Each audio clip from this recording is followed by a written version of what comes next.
Here's Tony in Leesburg, Florida, as we head back to the phones on Open Line Friday. Hi, great to have you here. Hi, Rush. What a pleasure. Thanks for taking my call. You bet, sir.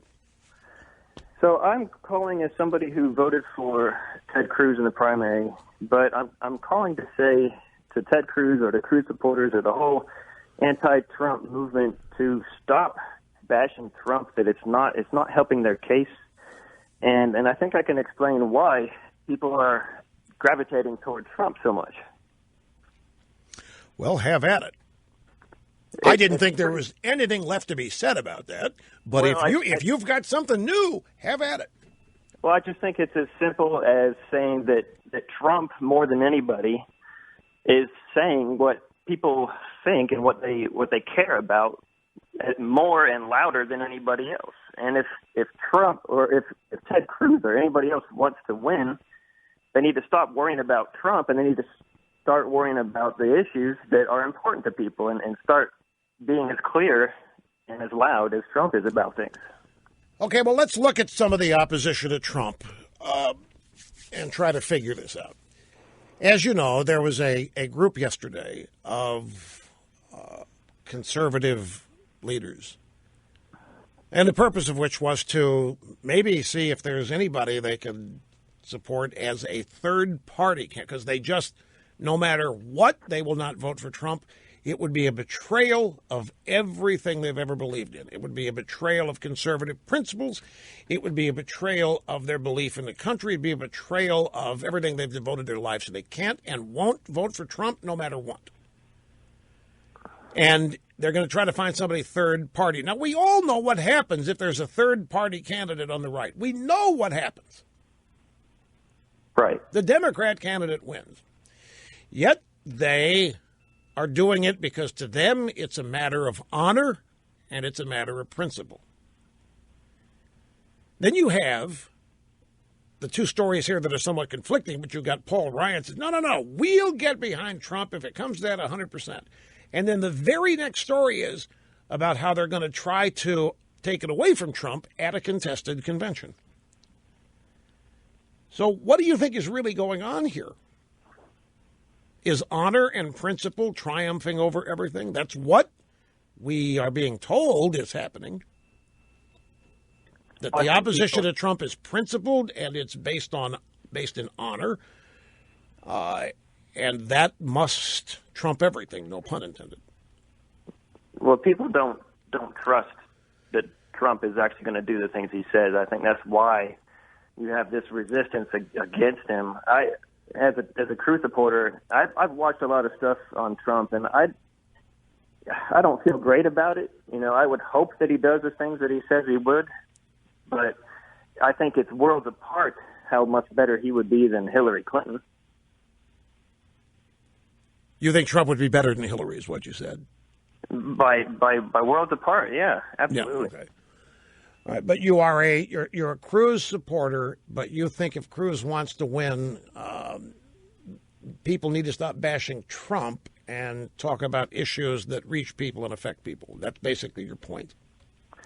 Yeah, if they want to actually get people to get on board with Cruz, then he needs to be as loud as Trump is, so that they know what he stands for, and not just as an anti-Trump candidate, but as somebody who stands for something substantial. Right. You know, talk about the IRS, for instance, and how he wants to get rid of that. Wait a minute. No. Oh, hold it a minute. Cruz says that in every speech. In every speech, Cruz says he's going to repeal every word of Obamacare on day one. At noon on day one, he's going to abolish the IRS. Every speech during post-election night, campaign appearances, he makes it clear issue after issue after issue what he's going to do. And yet you just said he needs to say those things. So he's saying them. He's made it abundantly clear. I mean, people that are paying attention know exactly what Ted Cruz stands for. They know exactly what he's going to do. He's not hiding it in any way, shape, manner, or form. He's not hiding his conservatism. He's not hiding his devotion to God. He's not hiding his morality. He's shouting it from the rooftops. He's making it abundantly clear to anybody who's listening who he is, what he believes in, what he stands for, what he wants to do, how he sees the country.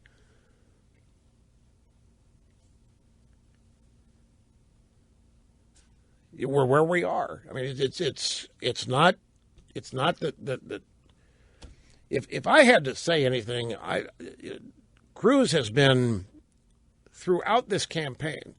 The drive-by media and the Republican establishment have been treating Ted Cruz like he's not even there. Been focusing on Jeb. Now we focus on, obviously, Trump. But, I mean, after that, then we focus on Kasich now. Kasich, guys, won one state. It's amazing, isn't it? After Tuesday night, after Super Duper Tuesday, whatever, the guy who won one state and shot a confetti gun at his head is getting all the coverage this week outside of Trump. The guy's won one state, 100-plus delegates. All the attention's focused on him and what he means. And that's very so. Look at this debate. Fox News wanted to have a debate. I guess it was next week. And Trump said, nope, I've had it with debates. They can't ask us anything. They haven't already asked us. We don't have any answers. We haven't already given them. It's a waste of time. I'm not doing any more debates. Now, if Kasich was really in this to win it, you know what he would have done? Shown up for the debate. It'd have been him and Cruz.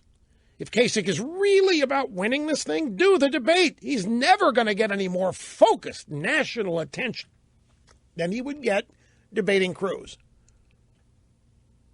But he bumped out as soon as Trump did. Why? Well, it's patently obvious. It's one of two things. Kasich does not want to be caught saying anything negative about Trump because he wants to be part of what Trump is going to end up doing if Trump's the nominee. Or it's even worse. He actually might think he's got a chance to win a contested convention. And my guess would be it's a toss-up between those two. But don't discount the fact that the confetti guy thinks that he can go in there at a contested convention and win this thing. And, folks, before you just throw that away as insanity, go take a look at what establishment Republicans, some leading consultants, and others are saying, and you will be mind-boggled. They're talking about this guy, governor of Ohio, could deliver Ohio in a presidential race. They're treating this guy who's won one state with more importance, more reverence, more respect than Ted Cruz has gotten throughout this entire campaign. I mean, going back to last August, through the fall and through the winter, whenever anything is going on in the Republican presidential campaign, it's almost like Cruz is not there.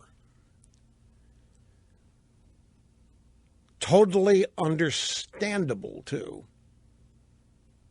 Of all of these candidates running, the one guy they really don't want is Ted Cruz. I'm talking about establishment Republicans and others. They don't want any part of Ted Cruz because they fear him. They fear that would mean a total reworking of the Republican Party. So they run around comparing him to Goldwater. They run around comparing. There's some Jesus freaker, whatever the criticisms there are.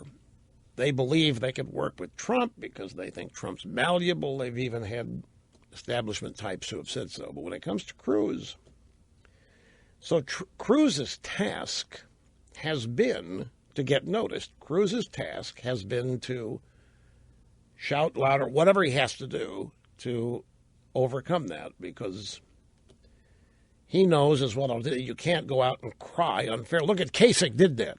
During the early debates when nobody would call on him, hey, I'm the guy here, and Carson too, and people laughed at it and thought it was childish. Same thing would happen to Cruz if he went and complained about it, and he knows about it. So he's got to come up. This is what our first caller here was saying. Anyway, I got to take a break here, folks. Once again, a little bit long. Next segment, just marginally shorter, and I'm just telling you that so you understand. Back after this.